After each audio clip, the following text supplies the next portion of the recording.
Zbuloni se çfarë ndodh në organizmin tuaj nëse hani arra para ushqimit. Arrat kanë dy fishin antioksidantëve në krahasim me të gjitha arrorët e tjerë dhe çlirojnë organizmin nga radikalet e lira, të cilat dëmtojnë qelizat dhe shkaktojnë komplikacione. Sipas ekspertëve, arrorët janë përgjithsisht të pasur me acide yndyrore, vitamina dhe proteina.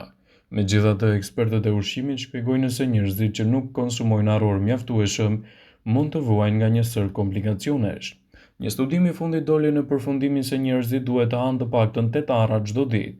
Sipas të dhënave, konsumi i arrorëve parandalon sëmundjet e zemrës, diabetin e tipit 2 dhe radikalet e lira.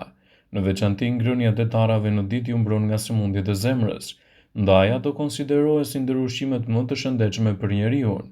Përveç të pasurit antioksidant, arrat përmbajnë fiber, proteinë, vitamina dhe minerale.